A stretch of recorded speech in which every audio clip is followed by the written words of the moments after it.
Hi! Hello! Uncle Bry here. Ngayong araw na ito, magluluto naman tayo ng dinuguan o dinardaraan sa Ilocano. Kawali, mainit lang. Lagyan natin ng mantika.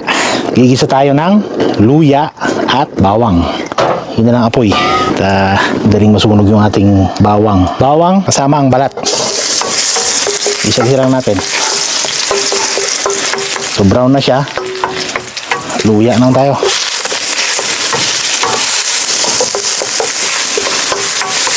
Luyas. Laman ng baboy. Palagyan natin.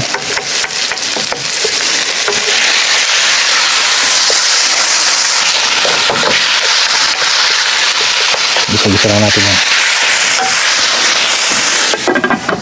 Magpapakulo rin pala ako ng tubig, no? Papakuluin ko muna yung bituka ng baboy. Yung unang kulo nun, tatapon natin. Okay?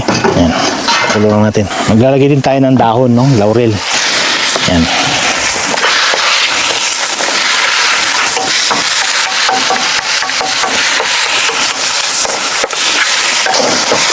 Gisa-gisa lang natin.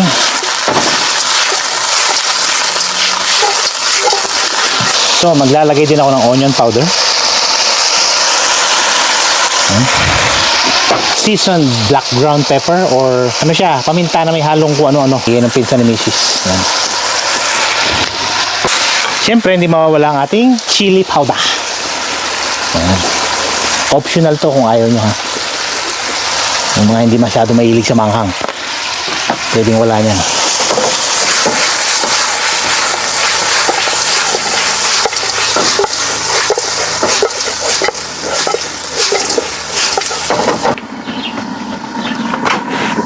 Ayan, after 30 minutes na pakuluan, malambot na ang ating bituka.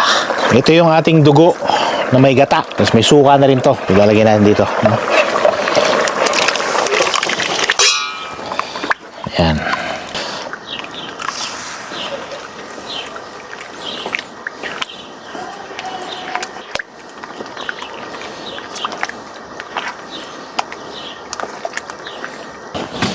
So lalagyan natin ng siling panigang serrano. Manghang to, ha. Siling panigang, wala yung pahaba dito, kaya siyempre gagamit tayo ng alternative, which is ang serrano. Serrano pepper. Okay. Mabango siya.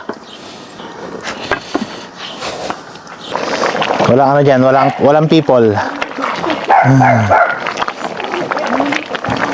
Ayan, konting paghihintay na lang at kakain na tayo. Dumating na nga pala yung mga pinsan ni Mrs. Pag weekend, ganito ang ganap namin. Minsan nagpupunta sila rito para makipagkwentuhan, magbanding konti, magkamustahan, magbalitaan kung ano ang nangyari sa buong linggo nila. Simpleng conversation pero priceless. Kumusta ka na? How are you? Isang simpleng tanong pero makabuluhan. Makabuluhan kasi marami kang pwedeng isagot. Pwede kang sumagot ng okay lang, ganun pa rin, walang nangyayari, walang pagbabago, walang asenso. Pwede rin namang, well, guess what? I'm so happy. Yung ina-applyan kong trabaho, sa wakas tumawag na rin at tanggap na daw ako. Diba? Sa isang simpleng tanong lang, marami kang malalaman sa isang tao kung okay ba siya o hindi. Oh siya, so much for that. Sa mga viewers ko dyan na hindi pa nakafollow sa akin, pakifollow naman ako para maging updated kayo sa aking mga latest videos. I-like and share na rin. Ito nga pala yung Uncle Bry, nagpapasalamat. Bye-bye!